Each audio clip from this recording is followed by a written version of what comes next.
It's not about outworking everybody, but it's about out-consistencing everybody. There's a difference between logical thinking and just natural thinking, as maybe Ryan would be putting as a natural man, where our fears kick in. We are naturally built to fear. Figure out who you want to be and work your way backwards into what those types of individuals do. Drop the ego, drop the I'm special thing, and get your butt to work. This is the Coaches Council, made up of 6 elite coaches dedicated to serving and ending personal struggle for high performers in business, health, and relationships.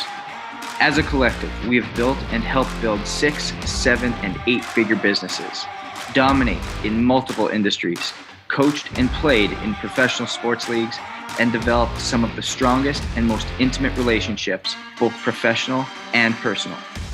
This isn't your average podcast. It's for the hungry, the dedicated, the doers, for those that have a dream and truly want that dream to become reality. People who want to take action, leave their ego at the door, and own every level of their life. If that's you, then step into the Coaches Council as we rewrite the truths to living that high-performance life.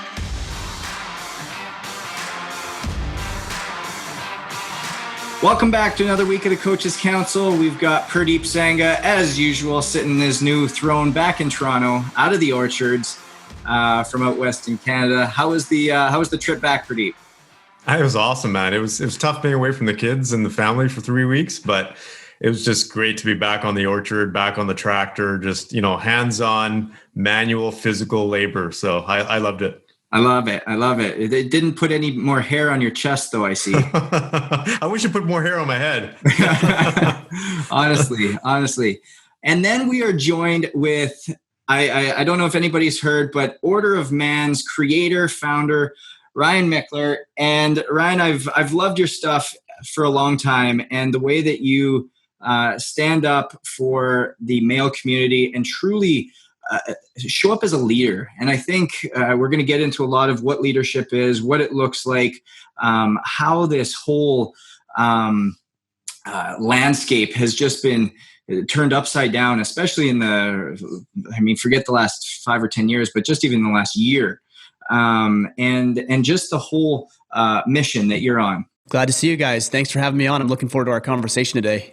Absolutely. So Ryan, can you tell the audience a little bit about Order of Man, how it got started, what the purpose of it is, what the premise is, and kind of what drives it on a day-to-day basis? Yeah, man. Order of Man at its, most fundamental level is a mission designed to give men the tools and information and conversations and resources they need to thrive. If they're showing up as fathers, husbands, leaders in their communities, business owners, however they're showing up, I want to give them what they need to thrive. And it was really born from a place of me not having these tools. I started Order of Man almost 6 years ago now with selfish pursuits. I needed to have conversations with men who were excelling in business and with their own personal lives and their families. And I had a previous podcast wrapped around my financial planning practice. That was, like I said, about 6 years ago. Realized I really loved the medium of podcasting. I just wanted to talk about something different, something that was more significant and meaningful and impactful in my life. So I started Order of Man as just a hobby, just an activity and interest, something that was fascinating or interesting to me, and quickly realized that we were onto something big here with the growth that we saw almost, I don't want to say overnight, but very, very quickly, very rapidly, which was a testament to the fact that men were experiencing very much the same things I was, which is not really knowing how to do this thing called life, not knowing how to lead our families and our businesses. I didn't have a father figure growing up. A lot of men were going through that. I went through a near divorce with my wife, which was a big catalyst for what we're doing here now. A lot of men resonated with that. So, really the success that we've received is just because I'm talking about something that men will want to talk about. And frankly, there just wasn't an outlet to be able to do it prior to this. And I think you hit on something right away, and you were talking about the success overnight. And I saw a post you put up probably a couple months ago now, and it was actually a screenshot of your downloads of Order of Man podcast. And I wanted to bring it up today because it really talked about, if you would have thought Order of Man would have been what it is today 6 years ago when you started it, you'd be lying.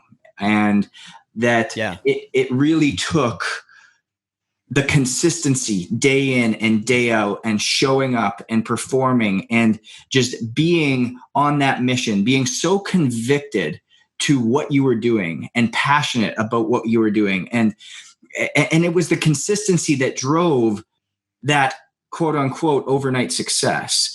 Everybody's an overnight success, you could call it, because nobody sees the years of work that go into making something happen.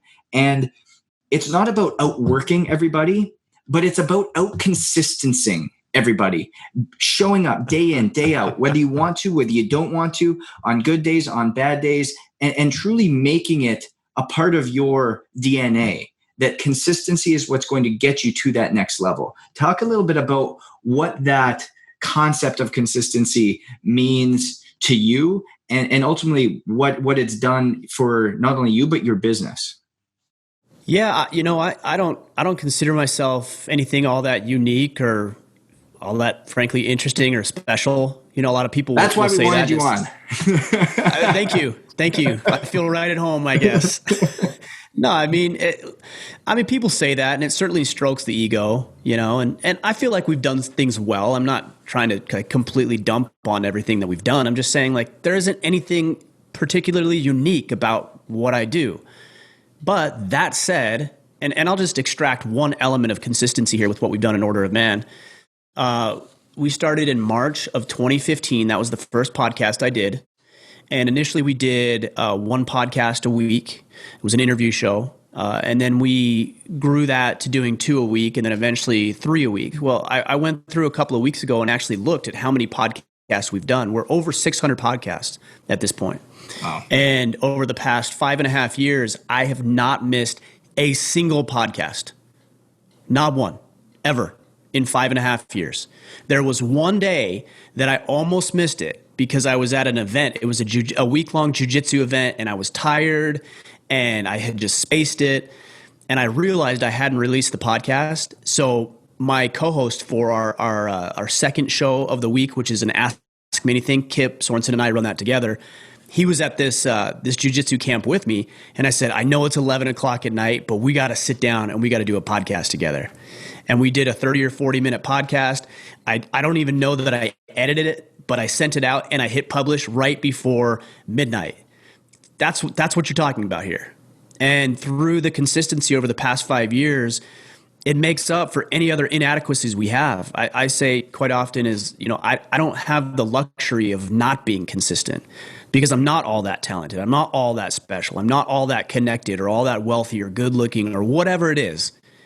I don't have that. So I can replace that and more than make up for that by being hyper consistent and hyper focused. And the beauty of that is that I have a lot of trust and authority and credibility with the men who listen to what we're doing because they know without a doubt, beyond a shadow of a doubt, unless it was something catastrophic, that they can rely on me showing up in the podcast form every Tuesday, Wednesday, and Friday. They can rely on the fact that on Instagram or Facebook or YouTube or wherever we are, that they can rely on me being there and being engaged to the degree that I can, but that consistency has been key for the growth that we've experienced, especially in a saturated market.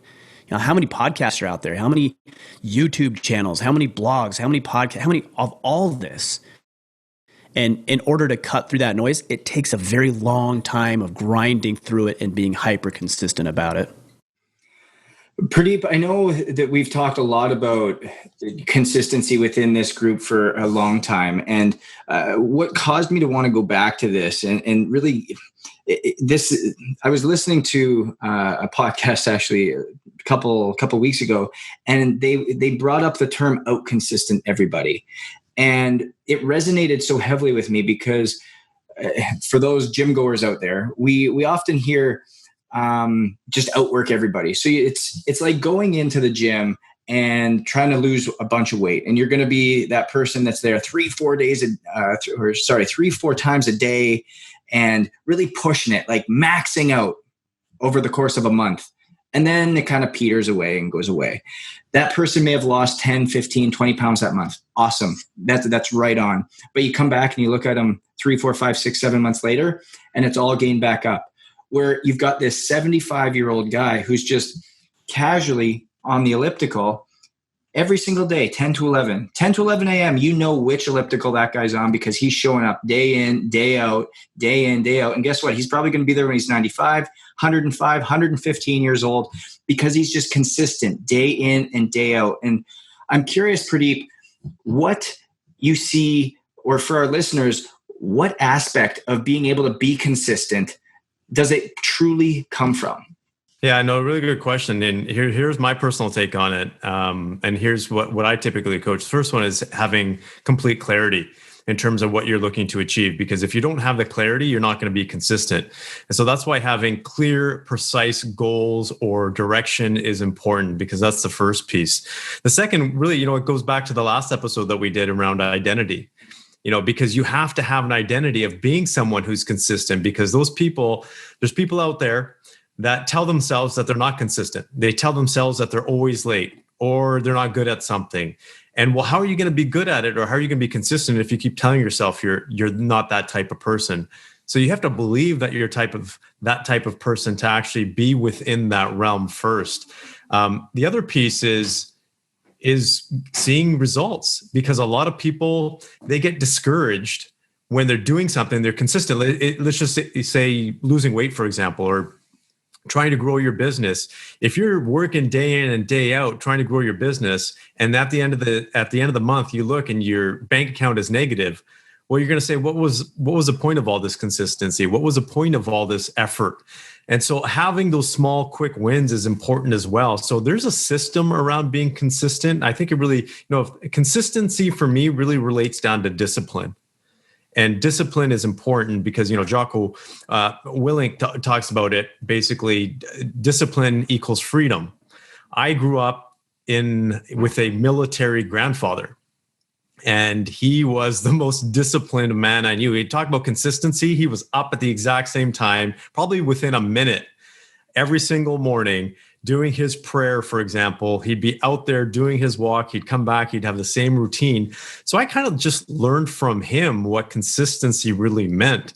So I think having people around you as well is important, because if you're around people who are not consistent, don't have that self-integrity, you're going to learn that as well. So we learn from other people's behavior. Accountability is another one. So if you have someone that's accountable, holding you accountable, that makes sure that you are consistent, that's great. But sometimes as adults, it's tough to have. We got to find the right people that we respect, especially as guys. Ryan, I'd love to get your take on it, because, guys want the inherent freedom, right? They want to be able to do what they want to do. But yeah, consistency has to play a part in that. And actually, I have a question for you, Ryan, because you work obviously with a lot of guys. You have a lot of guys listening to your show. Where do you see guys lacking in consistency, and where do you see them actually being really consistent, whether that's a positive or not so positive behavior? I think, Pradeep, you hit on some really good points. Two that I'd riff on a little bit more, just to go in depth to what you said and piggyback on what you said as well. I really like the concept of identity. I hadn't heard it said like that before, but that's actually really powerful. If you think you're a loser, you're gonna naturally do things that losers do. If you consider yourself a winner, naturally you're gonna do the things that winners do. And winners make good decisions, right? So ultimately, what does it come down to when being consistent? Making a decision to be consistent. That's it. Now, I wish it were that easy. You wake up and there's friction and there's resistance and there's other people begging for your time and attention and energy, and there's your own tiredness and your own weaker version of yourself, which I call the natural man. But having processes in place is very, very important, because discipline, let's not say discipline, let's use the term willpower. We know that willpower is fleeting, right? That you can actually exhaust it throughout the day. So if all you're relying on is your own exertion and your own willpower, and I'm just going to will this to existence, you're actually setting yourself up for failure. So what's even better than willpower? Processes and systems.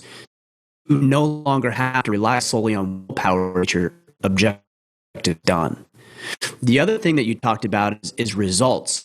What a lot of guys struggle with is faulty expectations. So you guys with being gym goers, right? And Justin, specifically with what I know you're all about, what you do is, let's say you have a gentleman that comes to you and wants some coaching, and he's 50 pounds overweight.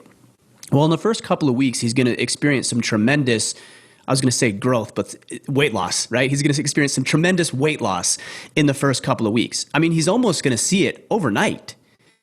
He's going to see the pounds just kind of shedding away. And then we have this law of diminishing returns. And Justin, you hit on this as well. So initially, they're going to be all hyped up and hopped up and excited because they're seeing the results. But what happens when he's down to that last 8 to 10 to 12 pounds, and it's taking not weeks now, but it's taking months and months? If he doesn't have somebody in his corner who can accurately illustrate the expectation, it's going to be very, very difficult for that individual to carry on. That's why coaching is so crucial. Both of you guys are coaches in different capacities, it sounds like. But what you do is you communicate to an individual who might not be experiencing the immediate results they thought they would, that they're still doing the right thing. Stay on the path. My son came to me the other day, and he's on this kick right now of losing weight and getting strong, and he's going through a couple of programs. And he came to me one day, and he says, "Dad, I'm a little heavier than I was yesterday." And he was discouraged. And I said, "That's okay, bud. Like, it's really okay." And he's like, "Yeah, but I'm trying to lose weight." I said, "I know you are. And one day it's frustrating. I get it, because you're trying to lose weight. But take a different perspective, all right? Just go back to the drawing board, do a little better tomorrow, a little better." And within 2 or 3 days, he was down a couple more pounds with his metabolism at his age. That's how it worked. And he felt better about it. But it took a new perspective to see. And that's why, Pradeep, I like that so much that you're talking about accountability. That's exactly what this is having somebody to help not only hold your feet to the fire, but tell you you're on the right path, even though you might not be experiencing the results that you conjured up in your mind that aren't really realistic. We'd be remiss if we didn't take this time to thank our sponsors that allow us to reach you each and every week. The Coaches Council is powered by Canai Brands, a lab-tested, all-natural, pure hemp CBD company without the presence of THC. They encompass our passion for health, wellness, and fitness that we have on the Coaches Council. Visit canaibrands.com and at checkout, use the promo code COACHES20 to enhance your wellness journey. You're exactly right, Ryan. And I want to go back to what you just mentioned and go a little deeper into what you call the natural man. This serves me, all right? There's 2 versions of myself. There's the lazy, weak, pathetic, cowardly version that wants the results without the effort, that wants to take the easy path, that wants to sleep in, that wants to eat all the chips and salsa and do all the things that all of us are tempted to do. And every time that I wake up and every day I'm faced with thousands and thousands of little choices to become and communicate and entertain that man that I have the potential of becoming, the natural man, the lazy, weak version of myself. Or alternatively, I can make a better decision not to eat the chips and salsa, to get out of bed and not hit the snooze button, to communicate effectively with my wife, to do the things that I said I was going to do, to honor my word and uphold my commitments, and the things that we know we should be doing. And when you win that battle of choosing this weak guy or the potential or the future version of yourself, it becomes easier. You build more confidence, you get stronger, and it becomes a path that is manageable because you're confident in that and you feel a sense of purpose and meaning and direction because you know you're moving towards a better place than just slipping into who we naturally are. I love that because a lot of what I go back to a lot of times with a lot of my clients and how I'm speaking to this, and it might bring a nice analogy to it, is you're building credibility with every choice you make during your day. From the moment that alarm clock goes off to the moment that you lay that head on that pillow by the time you want to go to bed at night. Every single moment during your day is an opportunity to do one of 2 things, either build credibility or lose credibility with yourself. And it's like a bank account. If you're continually making credibility deposits every single day, you get up when you're supposed to, you have that smoothie that you had when you were supposed to in the morning. You had a nutritious breakfast. You worked out. You sat down at your desk on time. You ran your meeting on time. You got your work done and your big work block done. You showed up when you were supposed to for your kid's soccer game. You brought your wife flowers and remembered the anniversary or the birthday, or just out of kindness because that's what you wanted to do. And then at night, you're putting your head on your pillow and going to sleep, and you're sleeping by 10 o'clock because that's what you need to do to get up at 5:30 the next morning. That is constant building of that credibility and depositing that money in your bank account. So all of a sudden, when you need to hop on with a client and close them, or you have the opportunity to go sit in front of a crowd of thousands and really truly do what you're meant to do, you have the money, quote unquote, to be able to withdraw from your confidence. Right. Exactly. You've got the capital there to be able to stand up there and say, I've got this. This is me. You're not having to put this facade on. And that's when we can come back to the notion of authenticity. You're being who you are authentically every single day, because there is no state of perfection. It's the imperfection and accepting that you're imperfect, but knowing that you're on the path to where you need to go. Justin, you know what's interesting with your line of work, this idea and this concept of the natural man is perfect. And here's why. I was having a conversation with Dr. Rob Wolf. I don't know if you guys are familiar with him, Wired to Eat, and his latest book, Sacred Cow. And when we were doing a podcast together, he said something to me in a way that I'd never heard it before, and it really resonated with me. He says, human beings are hardwired to be fat and lazy. I mean, we really are. If you think about our ancestors, they tried to eat as much calorie-dense foods as they possibly could and then move as little as possible in order to stay alive. Well, we've evolved past that, right? Like, we're not at a point anymore where we need to eat the calories because we're at risk of starving. Or that we have to, we've created these sedentary lifestyles now, right? So we're not obligated to do that, but we're still hardwired to do it that way. So you actually naturally want to eat all the food and you want to move as little as possible. Naturally, that's what your body is telling you to do. So when you go into the gym or you open up your refrigerator, like, you have to actually make the conscious choice to pull the right foods out of the refrigerator and actually get your butt out of bed and go to the gym, because your body biologically is telling you, don't do that. That's putting you at risk, and you could die if you do that. We've evolved past that, so we need to train ourselves to be better than this natural version of who we are. No, it's so true. And I want to pick up on something that you said there, and it's that not wanting to do it. It's that maybe that sense of fear, that sense of insecurity, that sense of stepping outside of that comfort zone. Pradeep, I know John always talks about that iterative effect of slowly stepping out of that comfort zone bubble that you're in. You can't go from A to Z overnight, but if you take that step from A to B, B to C, C to D, the next iterative step from Y is to Z. And so if you look back all the way at A, you're like, wow, that's an extraordinary feat. But it was just the next logical step of which was to happen, because why? We were uber consistent with taking those small steps out. And so this, I want to go to both you guys for this, but what steps would you say needs to be taken, or how do you overcome that sense of fear of even taking that first step? Because to be consistent, it starts with starting. That's the key, is you can't be consistent with something you don't start. And so if that fear is there, or that sense of insecurity is there, or that sense of unknown is there, Pradeep, what's the first step that you need to take in order to truly move forward in embarking on that journey? Well, maybe I'm making it a little bit too simple, but it's just doing it.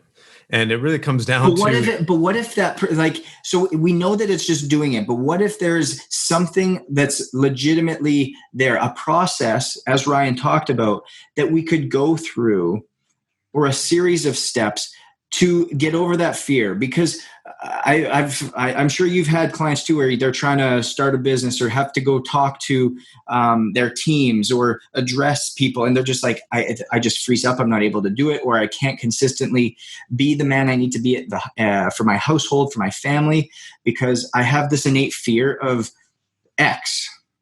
Yeah, I think what you're talking about. So basically, I think there's different things. It depends on what the step is. So even within each step, there's micro steps. This is what I do anytime I'm talking to someone and they commit to something, as Ryan was talking about, when we're talking about making a decision, is to act immediately, because you want to make decisions when you're at a prime state. You want to make decisions when you're at a higher energy state, when you're in an optimistic state, because you're more likely to act as a result as well. So as soon as you make that decision, when you're in that prime state, take an immediate action immediately. So if you want to lose weight, well, call up a personal trainer or book an appointment or whatever it is immediately when you make that decision, because you're more likely to execute.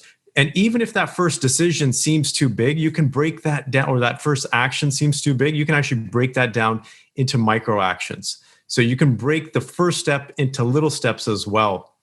Here's what I think. I think a lot of people overthink things. And that's the challenge, is when we let our thinking take control of us, we don't act as much. And we have to understand that we are emotional beings. We are creatures of emotions. So that's why we need to be in a better state more often. And I'm not saying do less thinking, but there's a difference between logical thinking and just natural thinking, as maybe Ryan would be putting as a natural man, where our fears kick in. We are naturally built to fear. One tactic that I like to use, and that I think works very well, is visualization.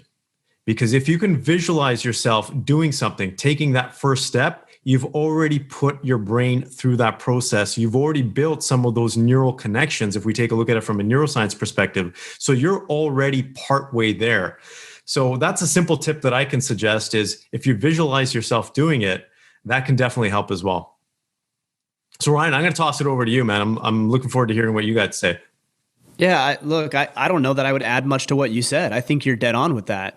The one thing I think of is that we're very ego driven, right? And I think the first step to getting over your fears is realize, and this is going to sound a little counterintuitive as I say this, is that you're not special. Like, you're not special, and you're not unique. Because when let's say you wanted to speak in public, or let's take it back a little bit. Let's say you want to start a podcast. And you don't, because you're afraid. I understand that. We all are.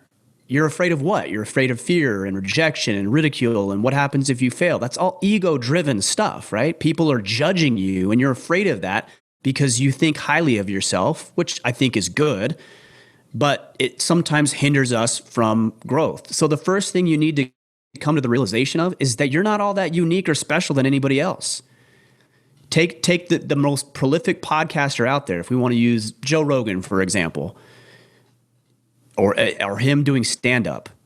I mean, he's a comedian, he's a podcaster, he's a UFC announcer. He had to start somewhere.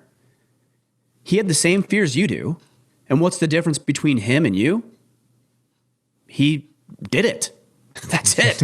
Like, he dropped the ego and he put himself out there and he subjected himself to judgment and criticism from others, and he got to work. That's it. So I think we really ought to be careful of thinking that we're special or our situation is unique, because it really isn't. It really isn't.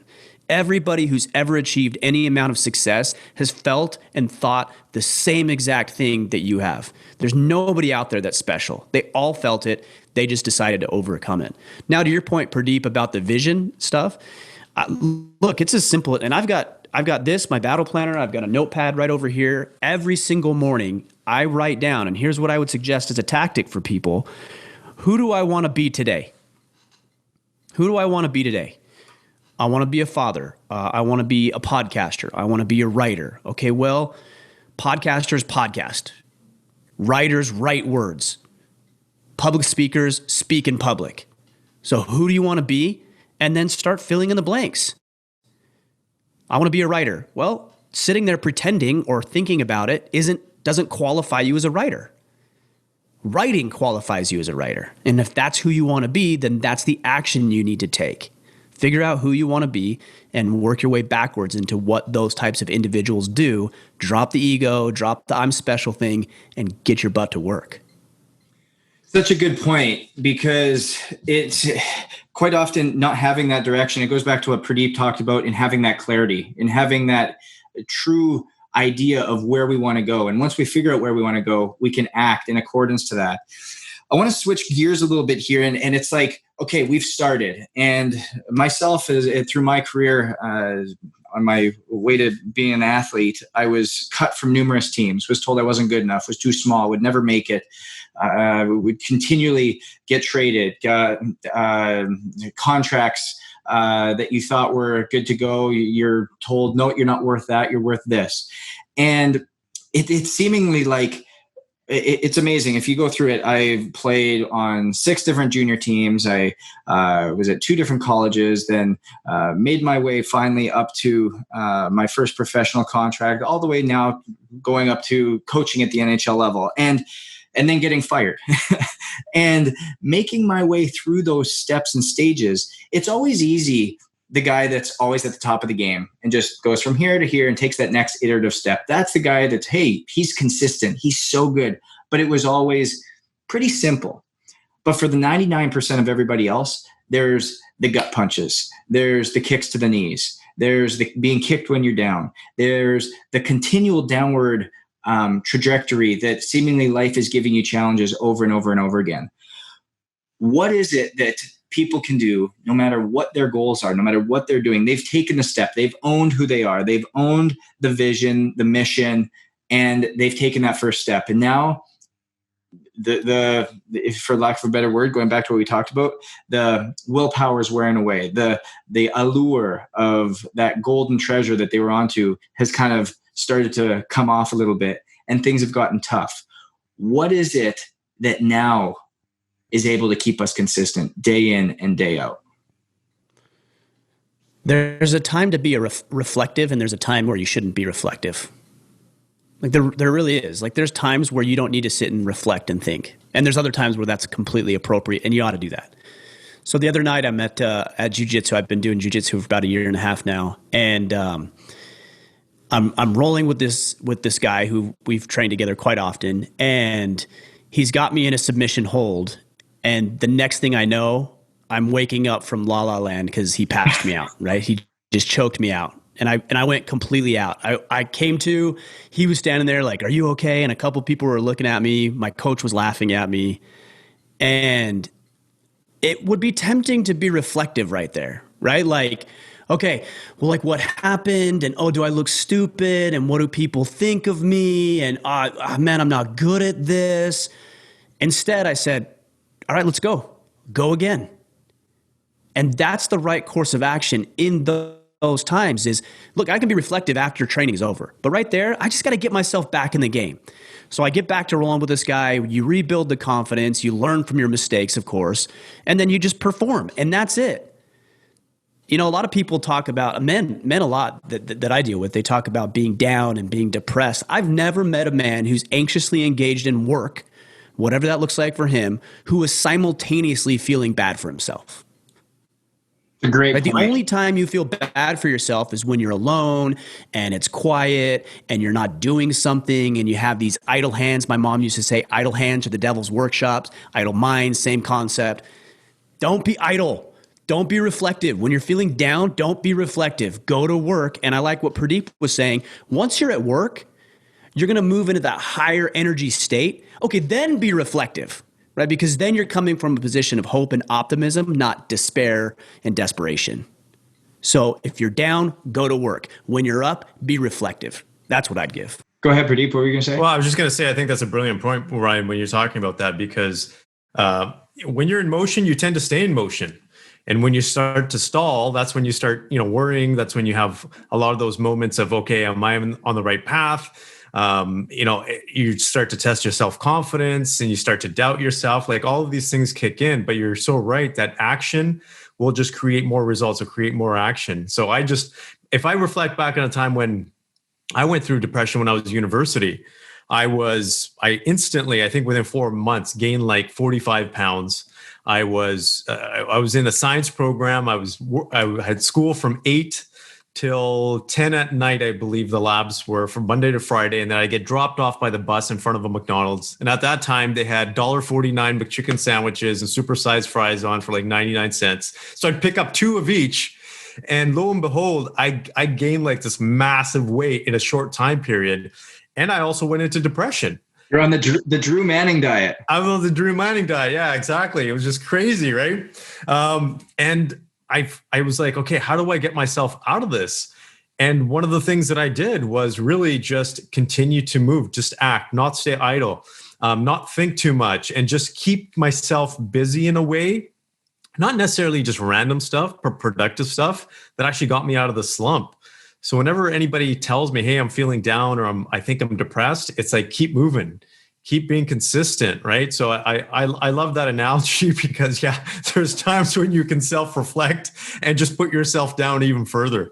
Yeah, it's a nasty cycle if you get into it. I mean, we've all been there for sure.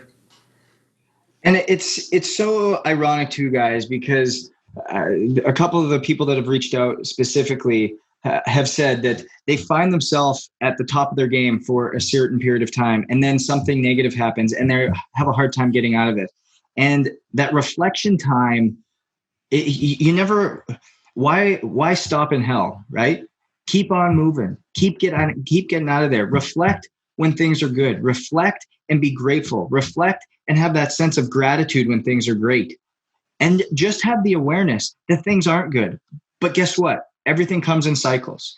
And dropping that sense of ego, that sense of judgment, it's so important, not even just for other people, but on yourself. And to show up with a sense of empathy and a sense of kindness for yourself, knowing that you're perfect exactly how you are, but you're just too damn good to stay there.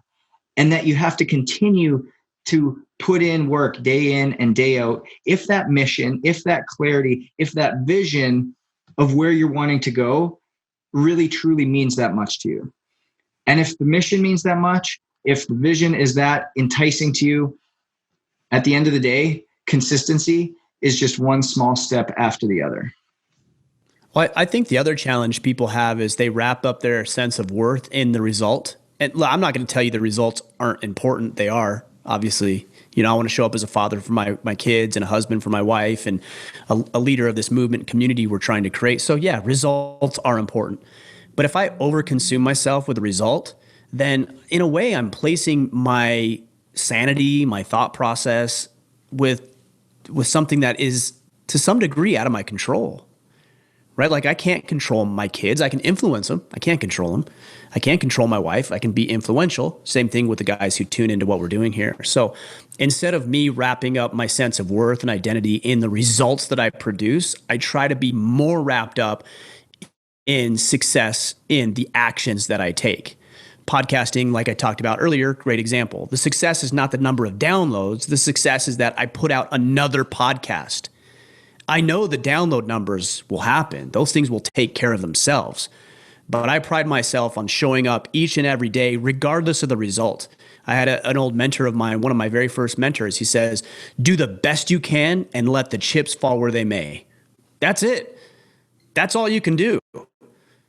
Everything, the externalities are going to happen. It is what it is at this point. And what did you do that puts you in the best place to capitalize and take advantage of opportunities and chances in life?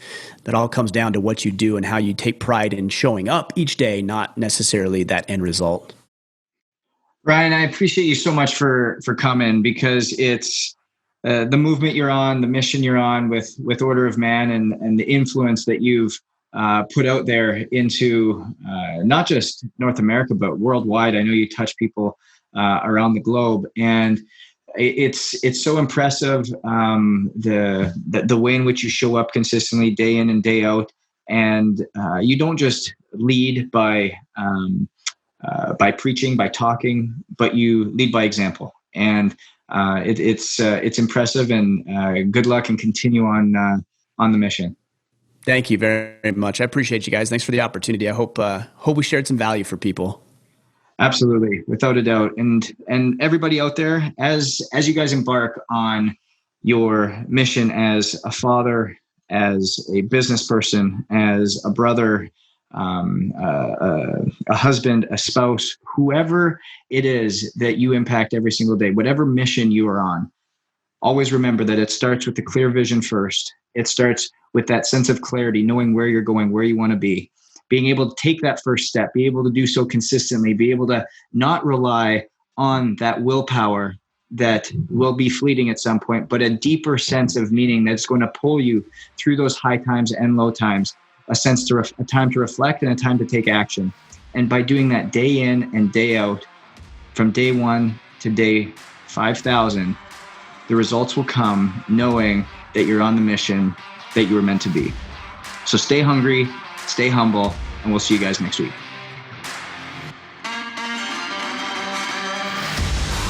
Thank you so much for joining us for another week of the Coaches Council. If it wasn't for you viewers and listeners, we wouldn't have a platform. So again, it's all about you guys. And we want to give you a reward just for listening. We want to give you access to each one of our coaches for a little bit deeper, intimate experience. So if you go to coaches-council.com, coaches-council.com, subscribe and like to whatever platform you're viewing on, you're going to be entered to have that one-on-one experience. So be sure to go coaches-council.com and really interact with us, because we would love to interact with you. Until then, stay safe, stay hungry, stay humble, and thanks for listening.